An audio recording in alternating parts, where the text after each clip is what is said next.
What's the worst thing you've been wrongfully accused of? Stealing money from work. My register was over $100 short one day. My boss made me undo all of my pockets and went through my backpack. I had to take off my shoes and socks in front of him. He had me shake out my clothes in front of him. It wasn't like he made me take them off, but in the middle of the kitchen he starts yelling at me to shake out my shirt and my undies in front of the whole class. He wanted to see my car, but I insisted that I hadn't left the restaurant. It just sucked. I was humiliated. I'd worked there for years without a single incident. I wouldn't say I was friends with the boss, but we were certainly friendly and on great terms. I get that he needed to check everything out in case something happened, but throwing all of my stuff out of my purse onto the ground and yelling for me to shake out my clothes wasn't necessary. A former friend worked as a barback at a family-owned pub, and money started disappearing during his shifts. The owner saw that on the days money went missing, he was the only one consistently scheduled. They approached him about the money and asked if he was having financial trouble. He denied taking the money. The owners were convinced that he was the thief and started treating him like crap, rescheduling him at the last minute, cutting his hours and giving him crap jobs. They complained about him to the other employees and to the regulars. They decided to put cameras behind the register to catch him in the act and told no one. The next time money went missing, they checked the footage only to find out that their daughter and her girlfriend were the ones stealing. They had the run of the pub, so seeing them come in on their days off wasn't unusual. They set him up. The messed up thing is they fired him anyway because they were embarrassed by all the crap talking they did and wanted to keep quiet about their daughter's theft. I was accused of mistreating a minor by a neighbor. I'd been babysitting my sister. I was 22 at the time, she was 3, and she was going through that silly phase most young children go through where they just want to run around in the buck all the time.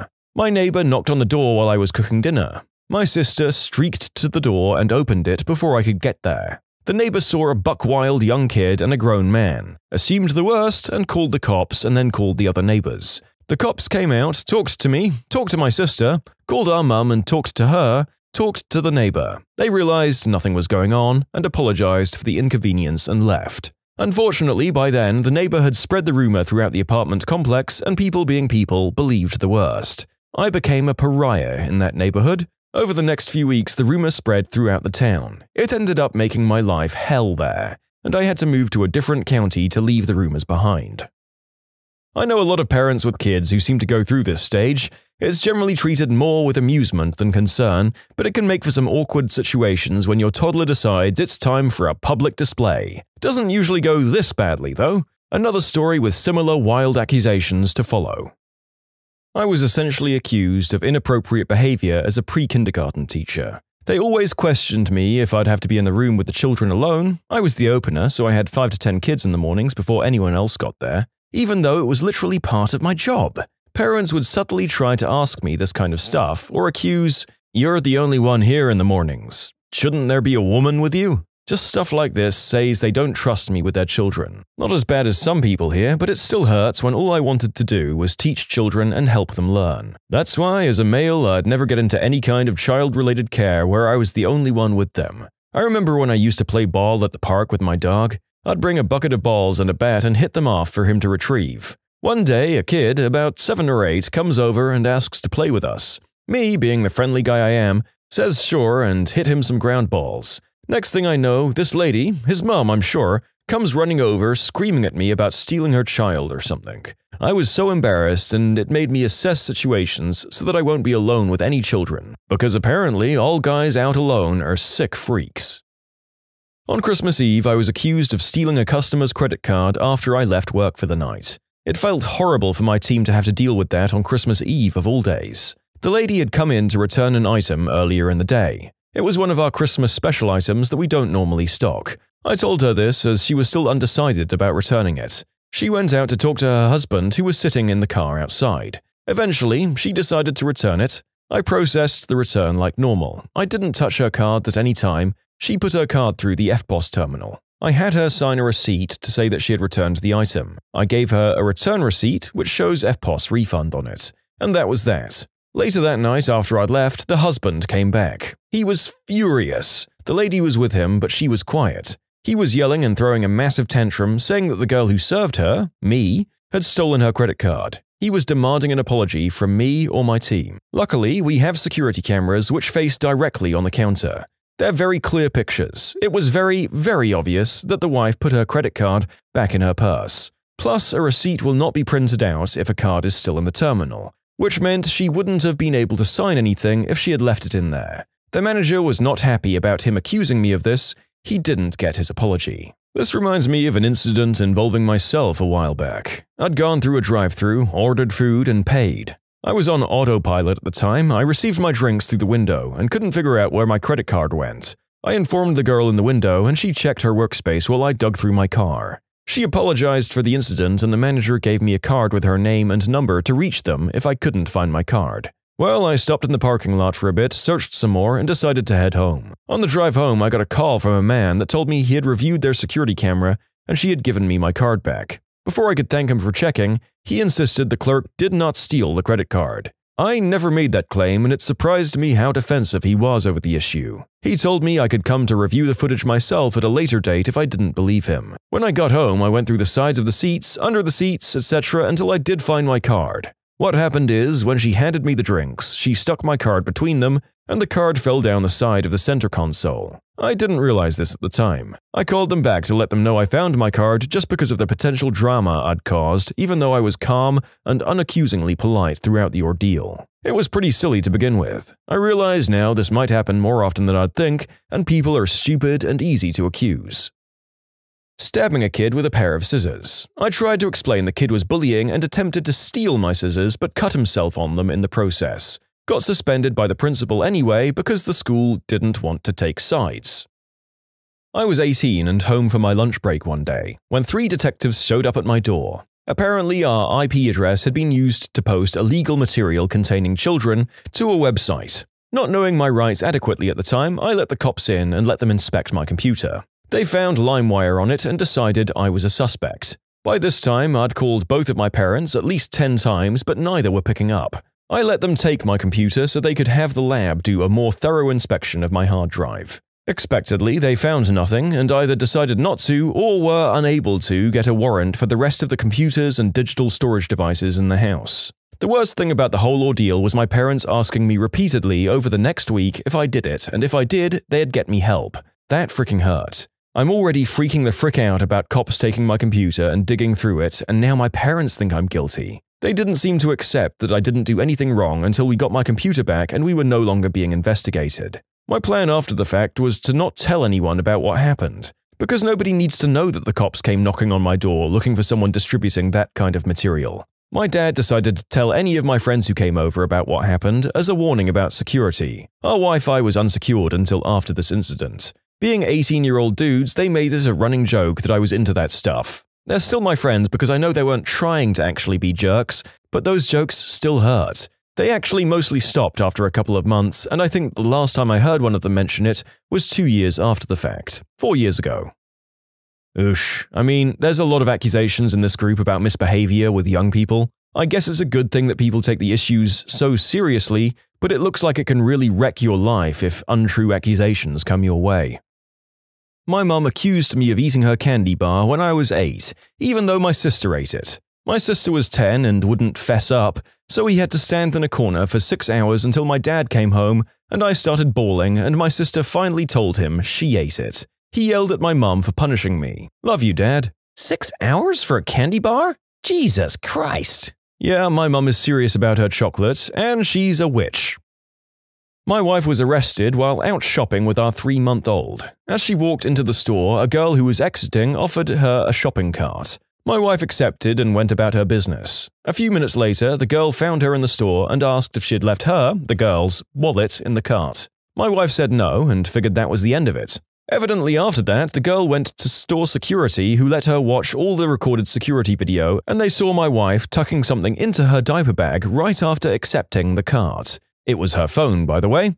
The girl ran back across the store, screaming at my wife, "I know you did it! They have it on camera! I called the cops!" etc. So my wife keeps trying to de-escalate the situation, but the girl's having none of it. Then the store's customer service desk, where they ended up to discuss things, holds up the girl's wallet. "Is this yours?" The girl grabs it and confirms it's hers and departs without an apology. Then the cops show up, and in their opinion, my wife stole the wallet and hid it in the store, where someone else picked it up and turned it in. So they arrest her for felony theft. After trying to force her at length to confess, threatening our child, swearing at her, among other things, eventually she pulled out her camera to record them, and that's when they shut up, cuffed her, and charged her. It took us several months and a hefty lawyer fee to get access to the security video, which the cops weren't required to turn over to us until the day of her hearing. But once we had it, it only took 20 minutes to prove exactly what did happen with the wallet. It was dropped by the girl before she even offered the cart.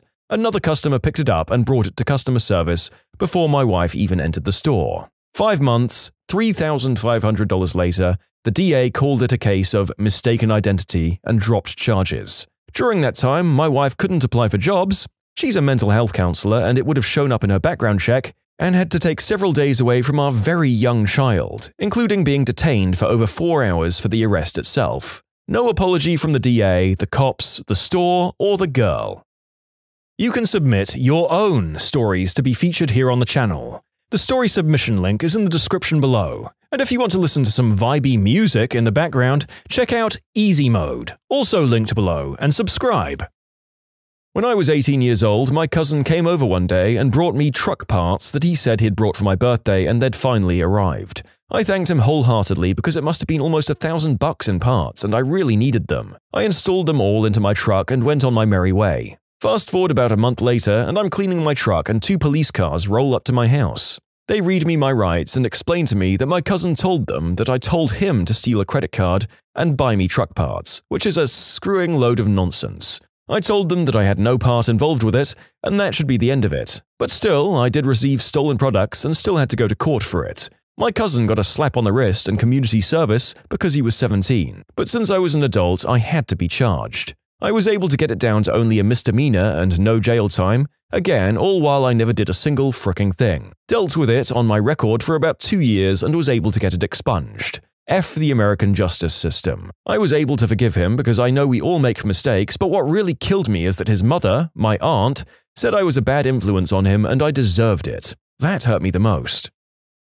The school district was hit by a virus. I think it was ransomware, although that doesn't match up chronologically, back in late 2007. Once they cleaned up the mess, they traced it back to someone with a flash drive in our computer lab, during the period our class was using them. My 5th grade teacher, who had it in for me, ranted me out in front of the class regarding my utter stupidity and carelessness. That hurt, although she'd done it before and would do it again. I wasn't to blame, however, as I'd lost my flash drive a couple of weeks before the virus incident, and ended up finding it a month or so in a small backpack pocket, completely soaking in a carton of soy milk I'd also forgotten.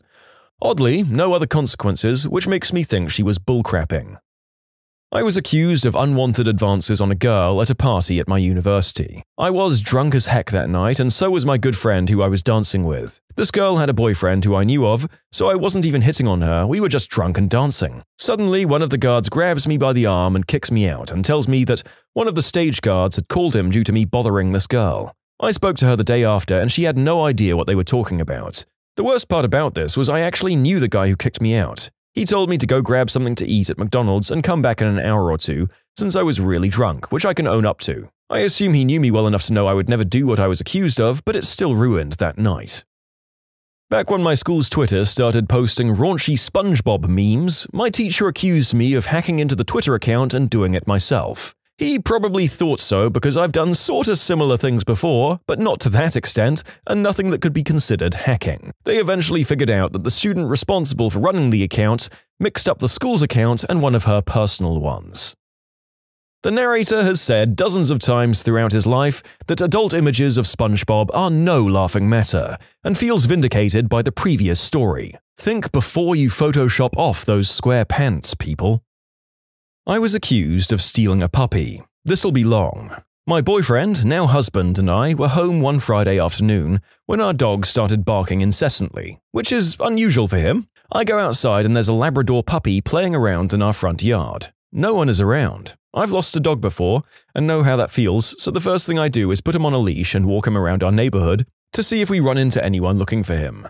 No dice. It's getting late in the day and I have to start getting ready for work. I tie him out in our front yard so if anyone's looking for him, they can spot him and then call the animal shelter to report him found. but I don't initially bring him in. In 2009, I lost a blue heeler. While frantically searching for him in multiple counties, I emailed a lady who I thought was the current director of a local animal shelter. She had since left the position and was very candid with me about the shady things that sometimes go down in animal shelters. I'd heard some stories about possibly unethical practices being carried out at my own county shelter, and took her advice to heart. So I was wary of dropping this puppy off at this shelter even though I'd since moved to a different county. My boyfriend was sick that weekend and was not in the mood to watch this 4-month-old puppy in our unpuppy-proofed house. I didn't want to take him to the shelter. I felt confident that we could find the puppy's family, but I was scheduled to work the next 3 days and had very little say in the matter, since I wouldn't be able to actually watch the puppy. My boyfriend drove him to the shelter that evening. He signed a paper relinquishing the pup, but didn't get a copy. The next Friday, I have a voicemail from the owner of the puppy saying that the shelter had given her my number. She wants to pick her puppy up. What in the heck? I call her back and tell her that I'd found her puppy and alerted them that he had been found and then taken in. She didn't believe me.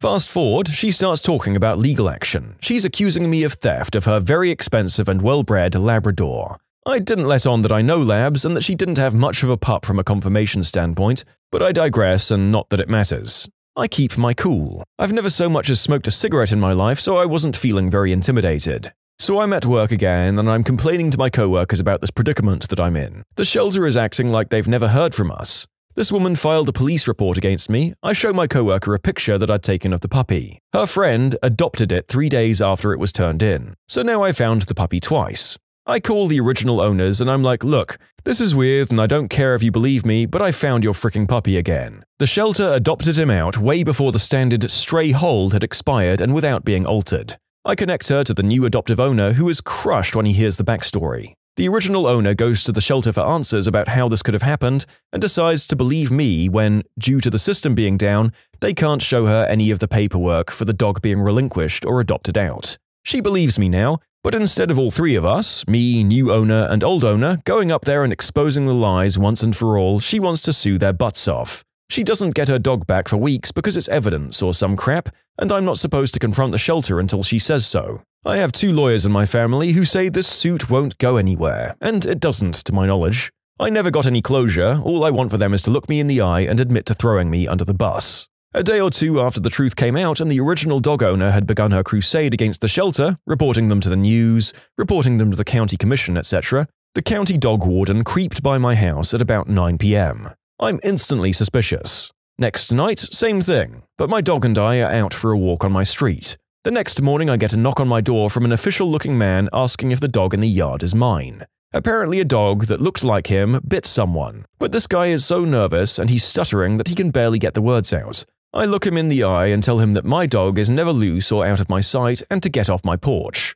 He said my dog matched the description they had. Well, the interesting thing is that my next-door neighbor has the exact same breed, same color, and everything. Do you think they asked her if her dog had bit anyone? Negative. Same investigation. I'm glad I told him to get lost. After that, I took my dog for a vacation at my dad's farm. I'm convinced the shelter wanted some petty revenge. This was 4 years ago, but screw you, Dana and Mike.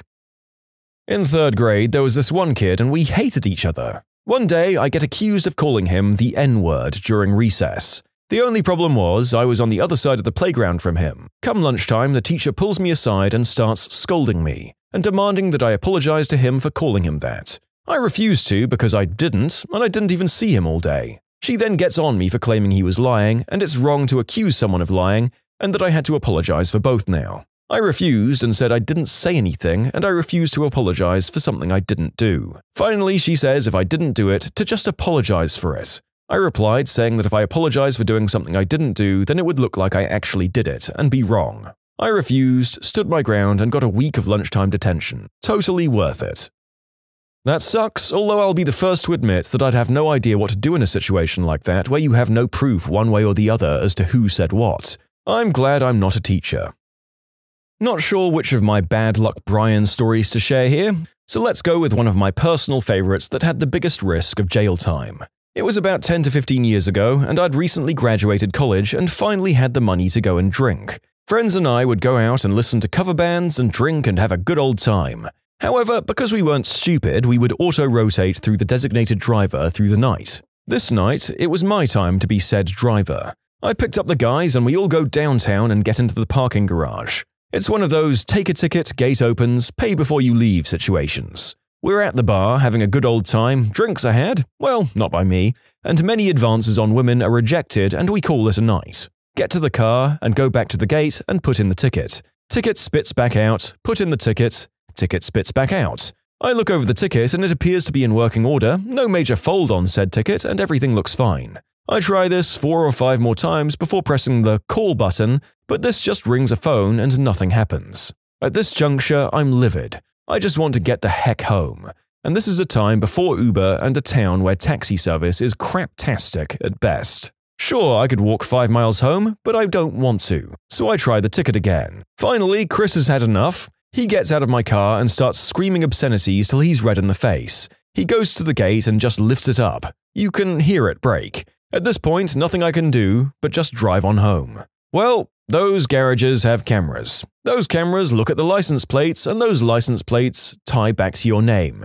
So imagine my shock when I get a call from the police department the next day saying they want to question me regarding property damage in excess of some crazy number. Well, in the end, Chris admitted he did it. He had to pay for the repairs and do some community service. But man, that sucked.